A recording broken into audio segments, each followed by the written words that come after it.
In April of 2023, on a brown bend of the Trinity River, a fish took a line and began to tow the boat. Not pull, tow.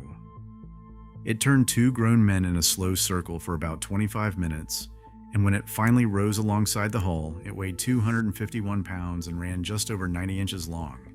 They measured it, and they let it go. That river runs straight through a city of millions. And the simplest question you can ask about the thing that just towed their boat, how big can one of them get, is one that no living person can actually answer. This is the Alligator Gar. We spent 100 years trying to wipe it off the earth. It is still here. It is getting bigger. And so far, nothing we have done has been able to stop it. By the end of this, the teeth, the size, even the fact that it outlived the dinosaurs will turn out to be the least unsettling part of the story. Start with the body, because the body is where the trouble begins. The alligator gar is the largest freshwater fish in North America, save for the white sturgeon, and it looks exactly as ancient as it is. Picture something between a fish and a reptile, a long torpedo of a body, olive and heavy, tapering to a broad snout lined with two rows of teeth on the upper jaw, teeth built not to slice, but to hold. They reach lengths of 8 feet. They pass 300 pounds. And they do not stop growing when they mature, the way you do, the way most animals do. They keep going, slowly for as long as they live, which is the first hint of what makes them so strange to measure. Then there is the armor. A gar is not covered in the thin, flexible scales of an ordinary fish. It is covered in gonoid scales, thick interlocking diamonds coated in a hard, enamel-like substance called gonoine, the same family of material that forms the enamel on your own teeth. The scales lock together at the edges like the plates of a medieval suit of mail, with almost no gaps. Frontier settlers used to cut gar hide for leather and armor plating. There is a reason for that. The design is nearly impenetrable and it is old. Fossils place fish very much like this one in the water more than 100 million years ago, back in the age of the dinosaurs. The asteroid came, the dinosaurs went, the gar stayed. According to biologists who study them, the design has barely needed a change in all that time because it already worked. And it did not stop at armor. The alligator gar can breathe air. It carries a specialized swim bladder that lets it gulp oxygen at the surface, so it can survive in warm, stagnant, low-oxygen water that would kill almost any other large fish. Its eggs are laced with a toxin poisonous to most animals that might eat them, including us. Inside, it still runs a spiral valve intestine, a piece of ancient plumbing most modern fish discarded in favor of something more efficient an eternity ago.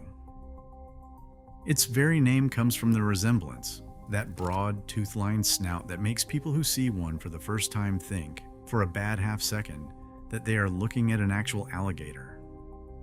On the frontier, its hide was cut into leather, its scales worked into tools and arrow points, its skin oil rubbed on to keep the insects off, and it grows in a way that quietly sets a trap for anyone trying to understand it. A young gar grows fast, reaching a couple of feet inside its first year, and then that speed drains away and the rest of the growth spreads out thin across decades. Once one gets past a certain size, almost nothing else in the water is big enough to be a threat to it. It is, in the most literal sense, a survivor from another world, still swimming in this one. It hunts by waiting. An alligator gar will hold almost motionless near the surface or down along a deep bend, a drifting log with eyes, and take whatever comes close enough. Mostly other fish, but also waterfowl off the surface. Turtles, the occasional small mammal that misjudge the water. It tolerates brackish water as well, so it turns up not only in rivers and reservoirs, but in the coastal bays where the fresh water meets the Gulf.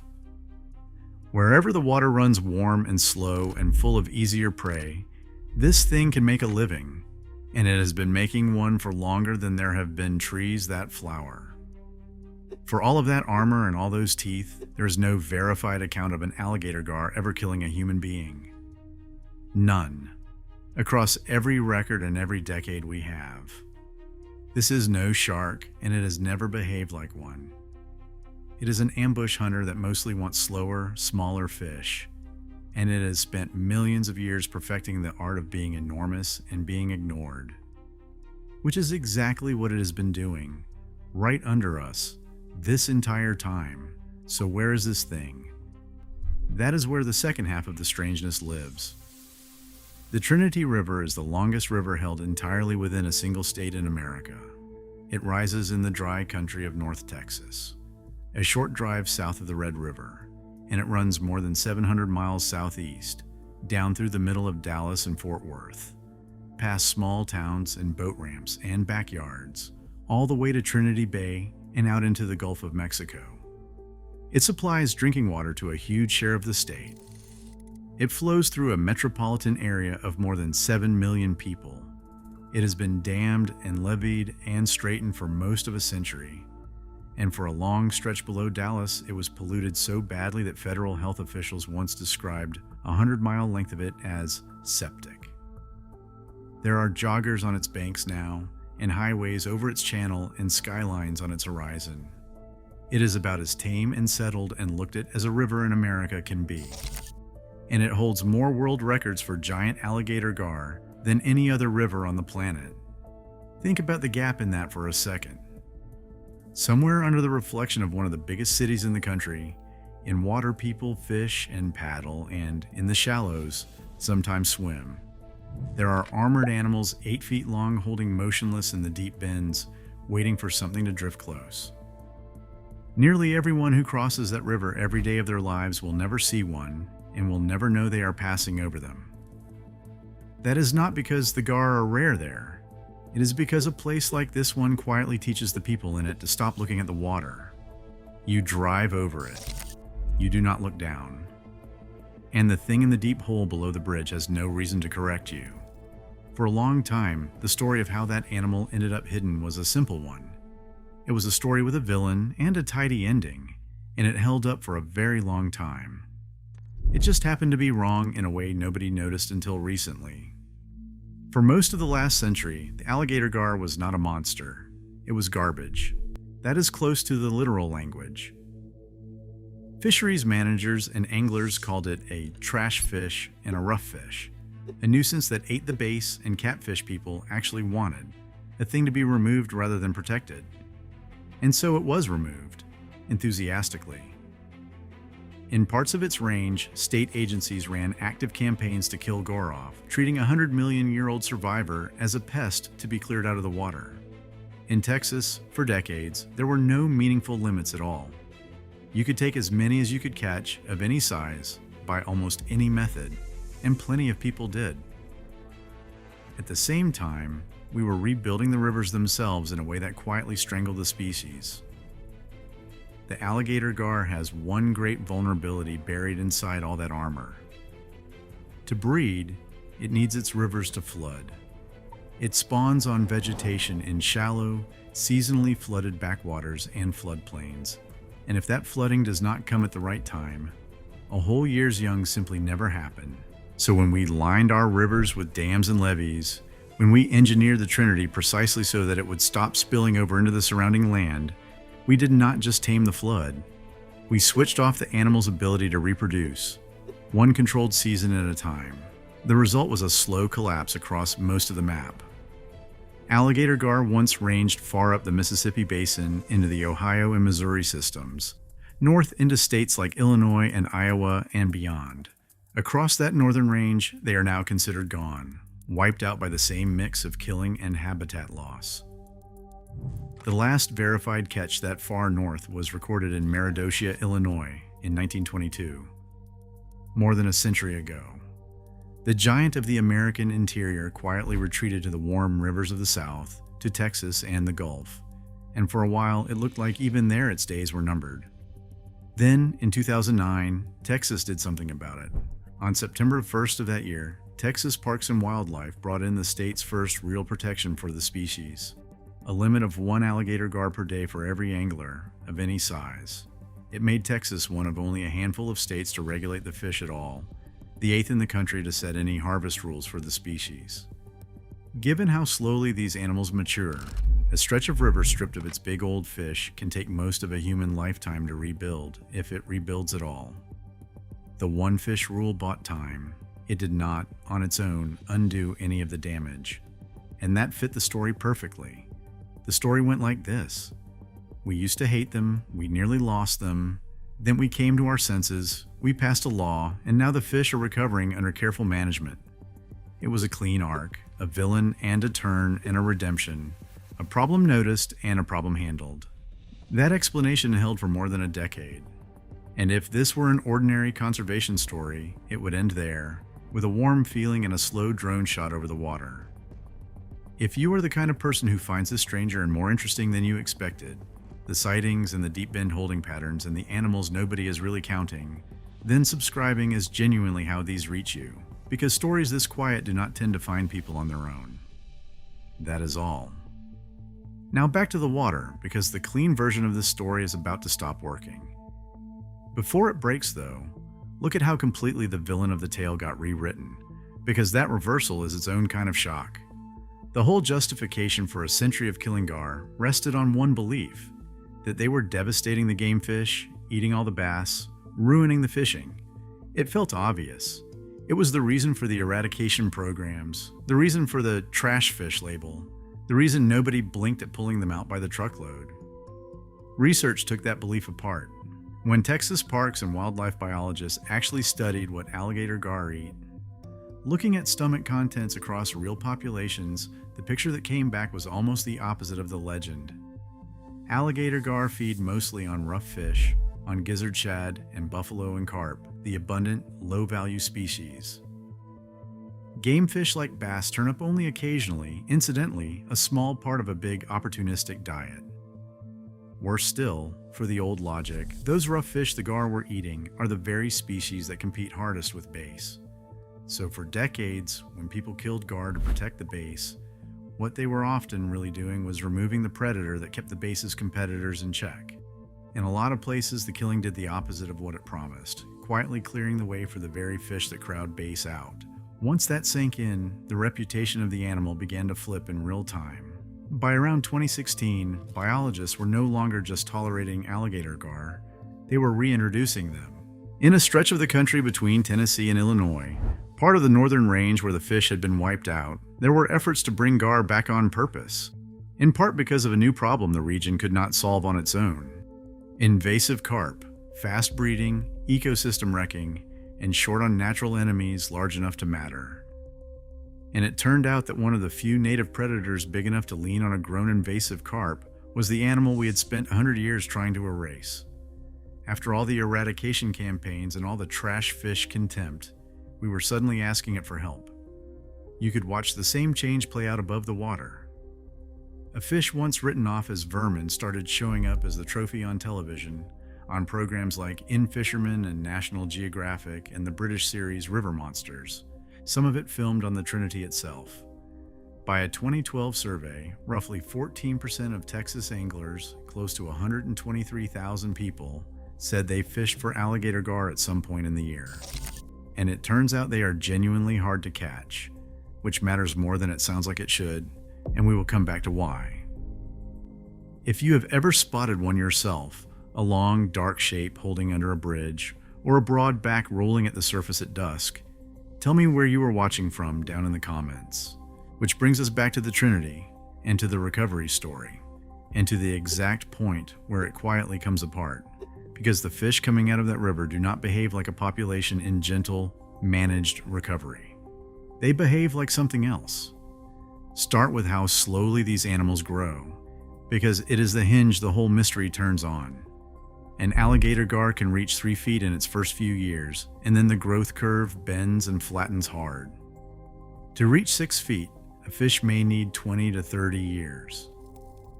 Females do not even begin to spawn until around age 12. This is not a fast fish. It is one of the slowest maturing large animals in fresh water, which is exactly why unregulated killing hurt it so badly, and exactly why it should take a very long time to produce a giant. And yet the Trinity keeps producing them. The 251-pound fish that opened this story, the one Art Weston fought and released in 2023, was not a freak. It was one of 6 potential record fish landed on that single trip. This one carrying a girth of 45.5 inches, hauled up alongside a 142-pounder and a 191-pounder, all on the same stretch of a river that has quietly generated more world records for the species than anywhere else on the planet. The all-tackle world record, the biggest ever certified, is a fish of 327 pounds and 8 feet 5 inches, caught by Kenny Williams in Mississippi in 2011. The Texas state record stands at 302 pounds, a fish taken all the way back in 1953. These are not small margins. These are animals the size of a large man, or larger. Now put the two facts side by side. The fish grow agonizingly slowly, and the biggest ones just keep turning up and keep being let go, because that is the other half of what changed. On the Trinity, a serious culture of catch and release took hold among the anglers who chase these giants.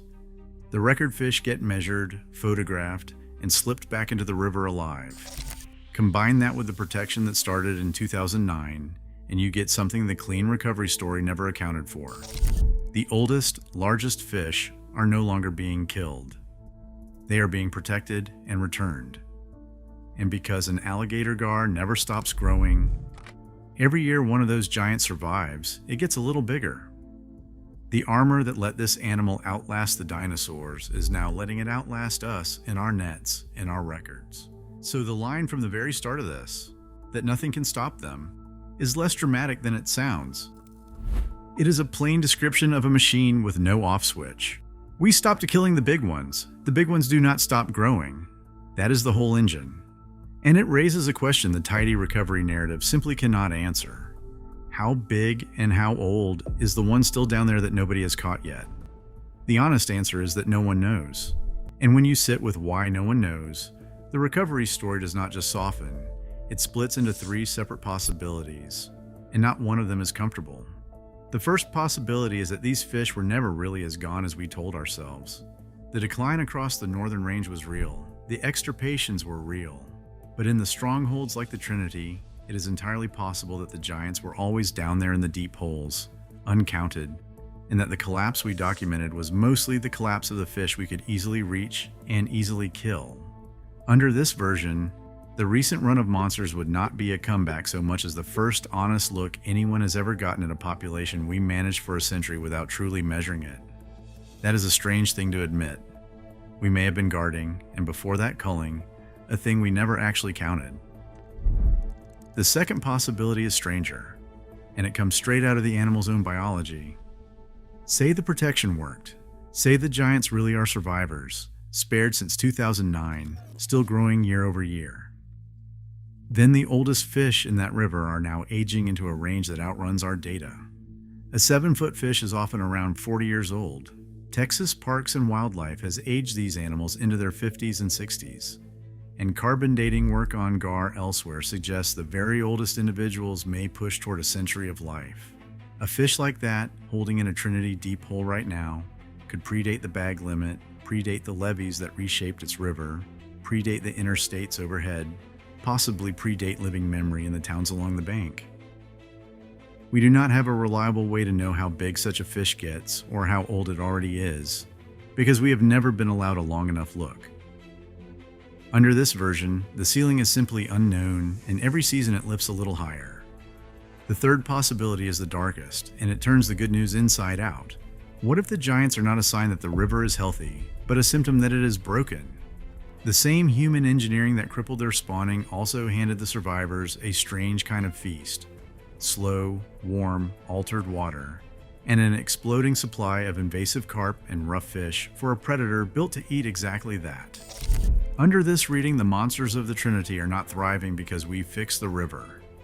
They are getting enormous because the river is out of balance, and a 100-million-year-old opportunist is doing what it has always done, which is quietly grow fat on whatever a wounded system throws its way. Remember that stretch below Dallas that officials once called septic? A river can be sick and still be generous to a predator built for exactly these conditions. One that thrives on the overabundant, low-value fish. A broken system tends to churn out. The bigger the fish get, the more it might mean something underneath is wrong. Notice that these 3 stories cannot all be true, and notice that we cannot currently tell you which one is. That is not a dramatic flourish. It is the actual state of the knowledge, because the people whose job it is to know, and who know this animal better than anyone alive, will tell you plainly how much they still cannot see. Texas Parks and Wildlife ages these fish using their ear bones and fin clippings. Careful science, but methods that blur at the very top of the range, exactly where the biggest and oldest fish live. They have run study after study, marking and recapturing individuals river by river, tracking radio-tagged fish through the seasons, mapping the genetics of separate populations. And this is where that small fact from earlier comes back around, the one about how hard these animals are to catch. A giant fish in a deep hole in a big, murky river is close to invisible to the very tools we use to count it. So the true size of the population is an estimate. The true maximum size and age of the animal is, functionally, a guess. Biologists there have said the limits on this fish will always have to stay restrictive, because the populations are fragile and slow to replace what is lost. Even now, even as the records keep falling. And so, quietly, the rules have tightened rather than loosened. In 2019, Texas brought in some of the strictest alligator gar regulations anywhere on the Trinity itself. A 4-foot maximum length in a key stretch, so that the true giants cannot legally be taken at all. A limited annual drawing for the rare chance to harvest a single large fish. Mandatory reporting of any gar that is kept. Read those measures for what they are. They are the actions of an agency guarding something it cannot fully count, cannot precisely age, and cannot afford to lose, in a river everyone else assumes was tamed generations ago.